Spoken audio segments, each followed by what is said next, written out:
Alright, so the game is Roads to Gettysburg II, Lee strikes north. I do appreciate the fact that they did a Union-centric cover.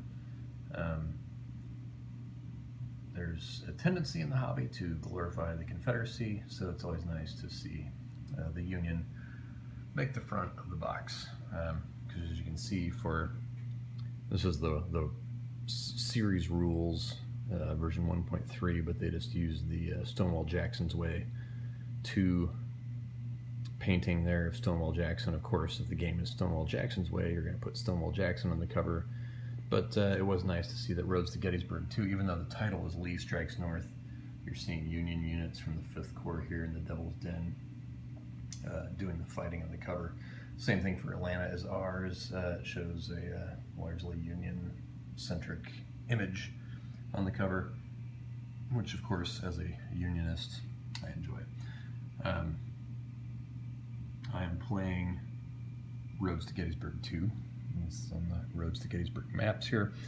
Roads to Gettysburg II, the game actually includes Here Come the Rebels, which is also the Antietam campaign, as well as Rebels in the White House, which is the 1864 Jewel Early raid on Washington. And also includes, let's say,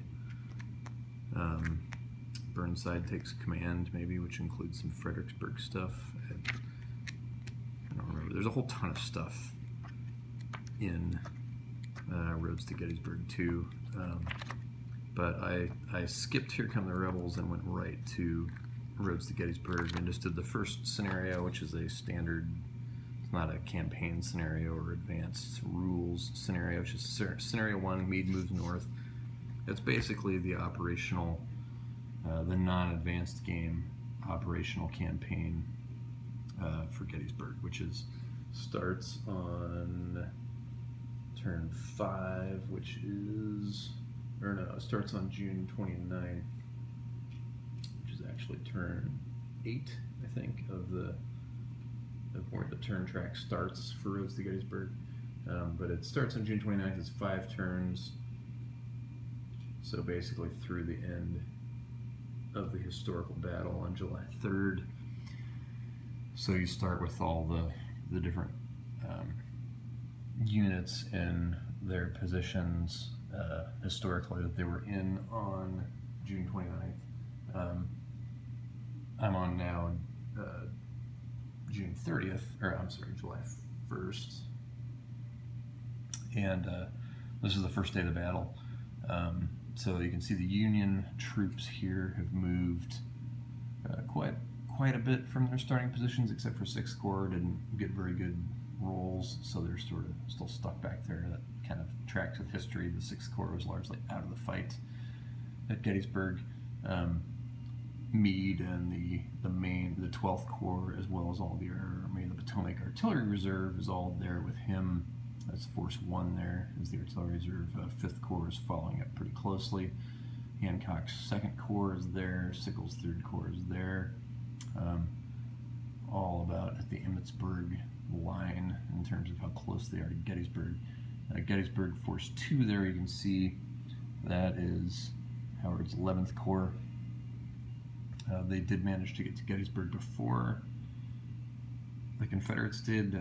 Largely that was the result of good movement rolls on the part of the Union. They got I think 5 or 6 initiative rolls in a row for the Union, and so I was able to run Howard up to Gettysburg. But his troops, his divisions are exhausted, and at least one of them, I think it's maybe Schurz, is disorganized, or Steinwehr is disorganized, so he's only got, in terms of fighting strength, what, 6, 9, he has 14 strength points in Gettysburg, not entrenched or anything, because these guys are, they just ran there, so they're pretty much out of, I could begin entrenching, but they would probably get attacked before they were able to complete them. Considering that they're facing Heath here, who has a strength point marker of 17, they're exhausted and disorganized.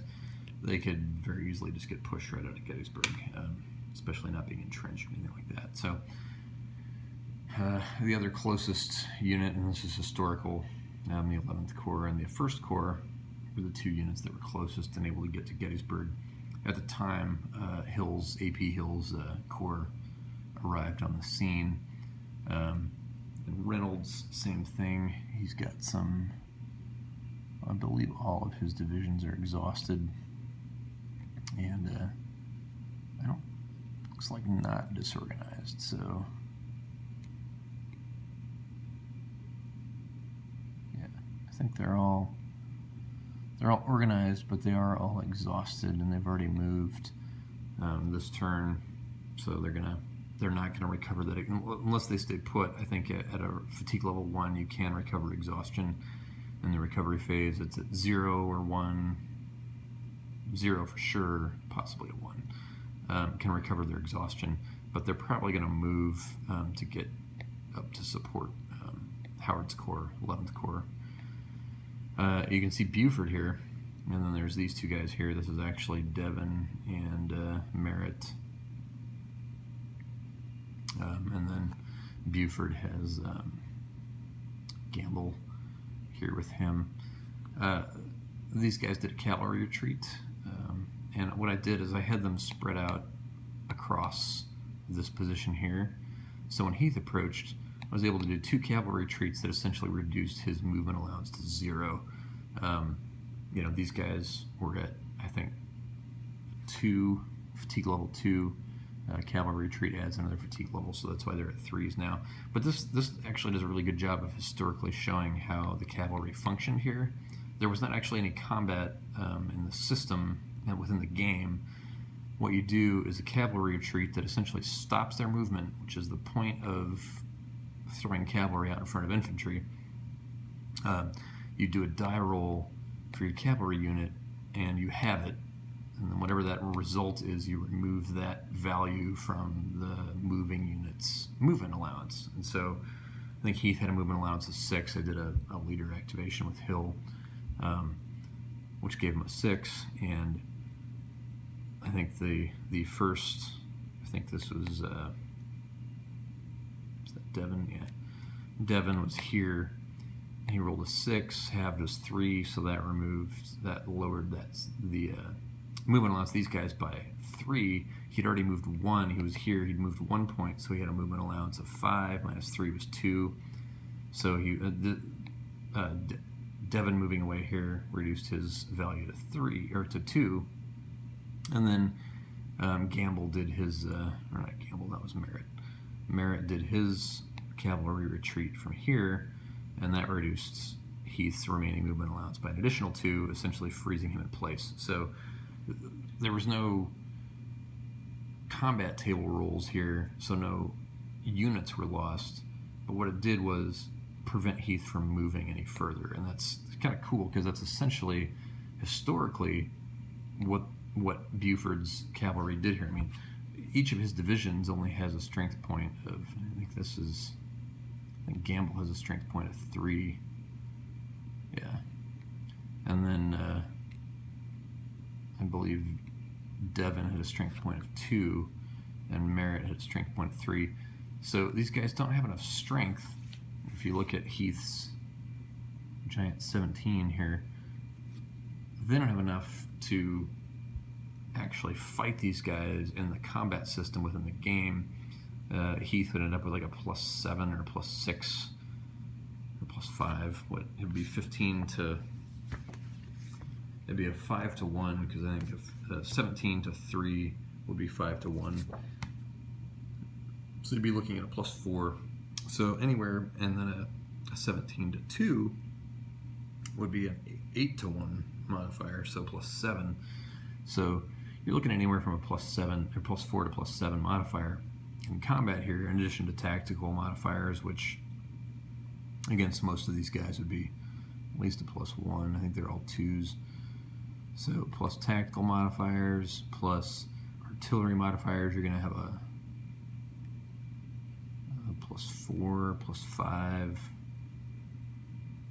+4. So Artillery modifiers are going to be, if it's +5, you'll get a +1 out of it. So you're just looking at a very, very, very lopsided combat system result with cavalry trying to face up against the infantry.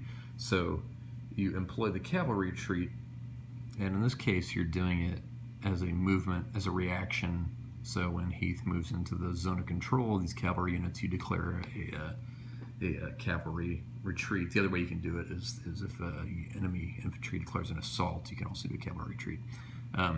But the result of it is nice because it eats away at Heath's movement value, which is the whole concept of a cavalry delaying action, which is exactly what Buford did on July 1st, before the First Corps could get up there and engage the infantry. So kind of a cool way to see that implemented at the operational level, which is what this system is at, to see that cavalry action, that cavalry delaying action happen through just the simple process of a cavalry retreat, which is if I'd had all the cavalry stacked in one hex, I think I still could have done individual moves. I believe it's by individual unit and not a stack. So I could have had them stacked in one place, but if you have multiple cavalry units in front of infantry, you can those results of each unit's retreat are cumulative, which means whatever movement allowance you have, even if it's really big, can end up getting rapidly degraded by the cavalry moving away. The trade-off being that the cavalry gains a fatigue level from doing that. They don't take the extended march penalty for increasing their fatigue level, but the increased fatigue level, of course, restricts their potential movement either later in this turn or, in this case, these guys are going to get flipped to exhausted, something I'd been able to avoid before now. They're going to end up exhausted at the end of this turn, and that's going to have a sort of a cumulative impact on their effectiveness. In this case, you got Early coming here. He's also exhausted, but you got Early coming down the road. I actually retreated them over here just so they could block Early in case Early wanted to try and make a move to hit this side of Gettysburg. So very kind of gratifying to see, because I don't have a whole lot of experience with the system. My experience so far has only been with Battle Above the Clouds, which is Western Theater, Siege of Chattanooga. So I haven't played the Eastern Theater, grand maneuver, operational maneuver campaigns.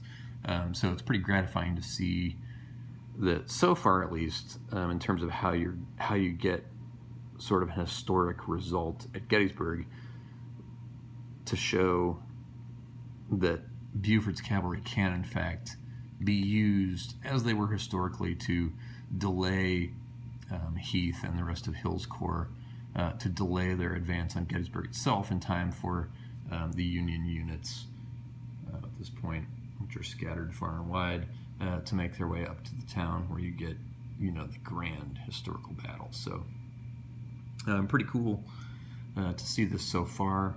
In terms of this campaign overall, the victory conditions say that kind of tell you that everybody needs to make a bolt for Gettysburg. So it's not really the armies fumbling around blindly and just accidentally meeting at Gettysburg.